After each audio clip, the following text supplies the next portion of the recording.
Assalamualaikum warahmatullahi wabarakatuh. Nah, sebelumnya, perkenalkan nama saya Umar Ramadana dari Prodi Pendidikan Bahasa Indonesia dengan NIM 210404014. Pada kesempatan kali ini, yuk kita belajar sama-sama tentang materi yang akan saya bawakan, yaitu mengenai prinsip-prinsip profesionalisme.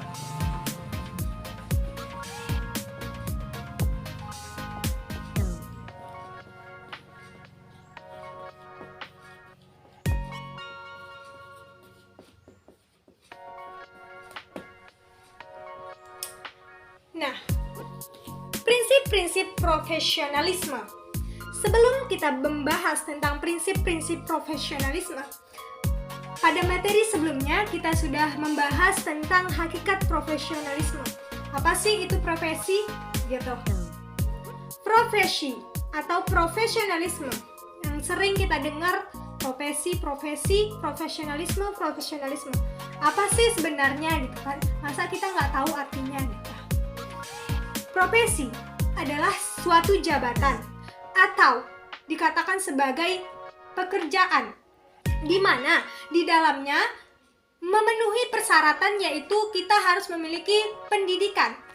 Pendidikan di mana dalam bidang akademis. Dalam bidang akademis ini contohnya kita sebagai calon seorang guru. Nah, guru dikatakan sebagai profesi. Kenapa? Karena ia melalui tahapan-tahapan. Yang pertama yang tadi kita jelaskan, yaitu tahapan pendidikan akademis.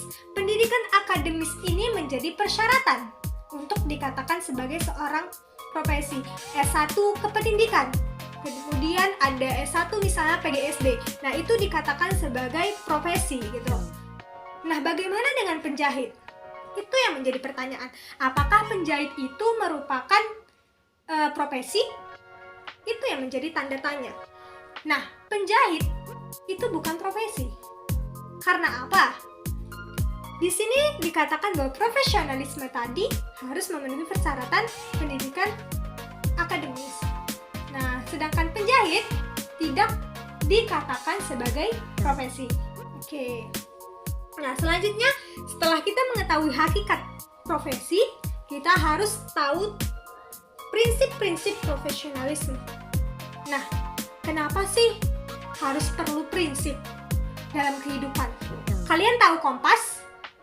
Nah, kompas gunanya untuk apa? Kompas gunanya untuk mengarahkan tujuan, mengarahkan acuan kemana kita harus pergi. Seperti itu, penunjuk arah gitu. Begitu juga dengan profesionalisme. Dalam profesionalisme, prinsip-prinsip harus ditanamkan. Prinsip dikatakan tadi sebagai acuan, sebagai pedoman.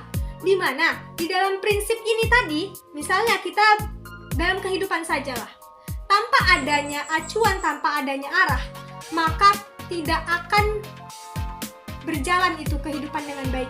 Begitu juga dengan profesionalisme.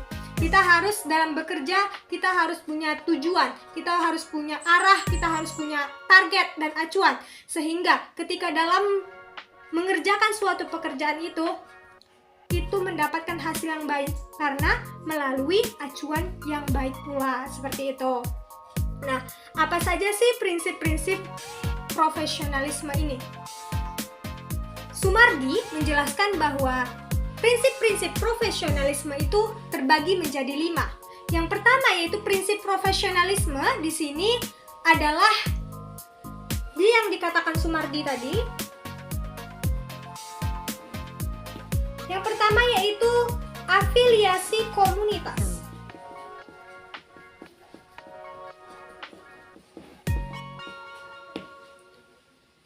Nah, apa sih afiliasi komunitas itu? Afiliasi komunitas atau communication affiliation atau disebut dengan community affiliation lah kita bahasa ilmiahnya gitu ya. Afiliasi komunitas ini adalah menggunakan ikatan profesi sebagai acuan, termasuk di dalamnya misalnya terdapat kolega informal, ada termasuk kolega formal gitu kan, kelompok-kelompok atau organisasi formal dan informal. formal ini sebagai acuan mereka dalam profesionalismenya. Nah, afiliasi komunitas atau community affiliation ini, misalnya kita lihat contohnya sekolah. Sekolah ini termasuk organisasi formal. Nah, kenapa dikatakan formal? Karena resmi, tercatat, gitu kan? Nah, di dalam afiliasi komunitas ini, mereka menjadi sandaran, gitu kan, bahwa kesadaran diri dalam profesionalisme ini terbentuk dalam ikatan profesi ini. Itu dia tadi prinsipnya, afiliasi komunitas yang pertama. Yang kedua yaitu ada kebutuhan untuk mandiri.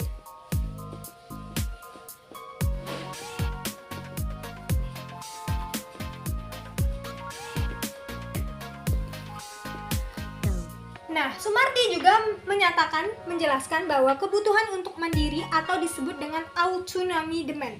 Kebutuhan untuk mandiri ini adalah yaitu bisa melakukan pekerjaan dengan tanggung jawabnya sendiri. Apabila ada hambatan atau intervensi dari pihak lain, itu dikatakan sebagai pengganggu dalam profesi pendidikan. Nah, di dalam prinsip-prinsip profesionalisme ini tadi kan kebutuhan untuk mandiri ini sebagai fondasi mereka untuk bisa bagaimana caranya dalam profesionalisme itu harus terjalankan, gitu kan. Misalnya nih, kita tahu nih ya, ada misalnya seorang pekerja, yaitu seorang guru lah, seorang guru gitu kan. Kita sebagai leader, ya kan, sebagai leader atau pemimpin, di mana seorang pemimpin yang baik itu harus memiliki prinsip, gitu ya. Kebutuhan untuk mandiri ini mereka tidak ingin selalu dicampuri oleh pihak-pihak lain. Mereka ingin kebebasan.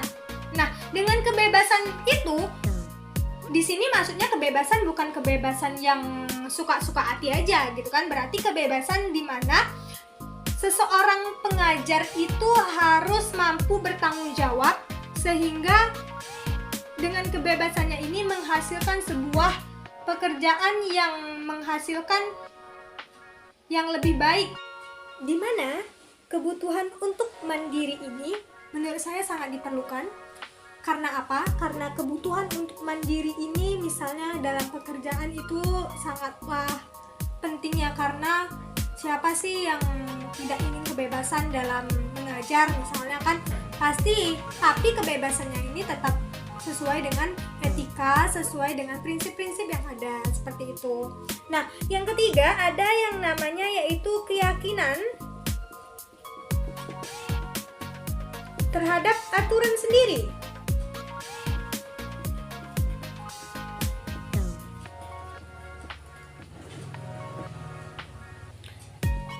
Keyakinan terhadap aturan sendiri ini sangat berkesinambungan oleh poin yang nomor 2, yaitu kebutuhan untuk mandiri. Keyakinan terhadap aturan sendiri di mana dalam pekerjaannya itu tidak boleh ada pihak luar yang terlalu mengomentari, gitu kan. Tidak boleh ada pihak luar selain yang termasuk ke dalam pekerjaannya itu yang terlalu mencampuri, gitu kan. Dalam keyakinan ini yang boleh hanyalah keyakinan terhadap aturan sendiri ini yang boleh hanyalah rekan-rekan kerjanya, gitu. Baik yang dari luar misalnya kan. Di sini kan seorang guru nih, seorang guru berarti rekan-rekannya adalah seorang guru, kemudian kepala sekolah, kemudian pihak-pihak lainnya yang termasuk ke dalam sekolah itu. Misalnya dari pihak luar itu tidak boleh terlalu mencampuri. Karena kenapa? Karena kemampuan dan keterampilan yang dimiliki itu berbeda. Jadi tidak boleh saling mencampur adukan, gitu kan, mencampuri urusan dalam prinsip-prinsip profesionalisme ini, gitu kan. Makanya harus ada keyakinan, gitu kan, terhadap aturan profesi atau aturan sendirinya, seperti itu. Kemudian yang keempat ada dedikasi atau dedication.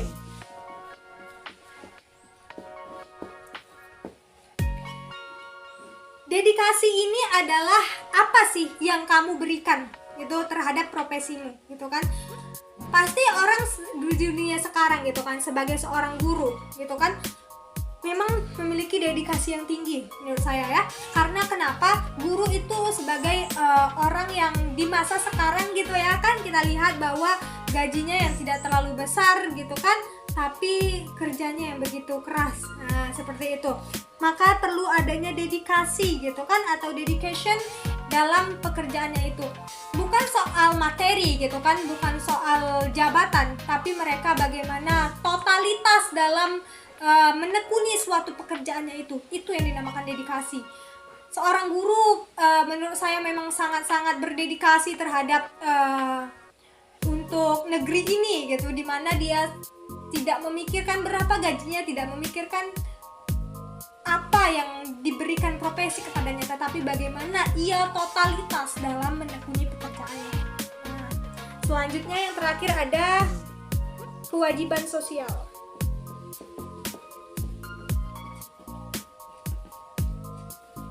Setelah dia berdedikasi gitu kan, pasti ada kewajiban sosial. Kewajiban sosial ini apa yang harus aku torehkan terhadap negeri ini, seperti itu kan. Makanya kewajiban sosial ini akan mendatangkan manfaat bagi dirinya. Nah, seorang guru itu tidak dinilai berdasarkan materi, tetapi dinilai bagaimana ia berjasa terhadap negeri ini. Nah, di dalam kewajiban sosial ini, prinsip-prinsip profesionalisme adalah sesuatu yang ditunjukkan sebagai apa kebermanfaatan mereka dalam menekuni pekerjaan itu, sehingga mereka dalam profesi itu tidak hanya memikirkan materi gitu, tapi harus ada manfaatnya bagi orang banyak. Itu apa? Manfaatnya bagi masyarakat itu apa? Nah, seperti itu. Nah, dengan kelima yang tadi prinsip-prinsip profesionalisme ini, dengan kelima yang adanya afiliasi komunitas, adanya kebutuhan untuk mandiri, yang ketiga ada keyakinan terhadap aturan sendiri, yang keempat tadi ada dedikasi, yang kelima ada kewajiban sosial. Itulah derajat untuk menentukan apakah seseorang itu termasuk profesionalisme atau tidak, seperti itu. Nah, profesionalisme tadi dikatakan penunjuk arah. Dengan adanya 5 yang dijelaskan Sumardi tadi, itu bisa dikatakan sebagai seseorang yang profesional, seperti itu. Mungkin hanya sekian yang dapat saya sampaikan, lebih dan kurang saya mohon maaf. Wabillahi taufik wal hidayah. Assalamualaikum warahmatullahi wabarakatuh. Thank you for watching.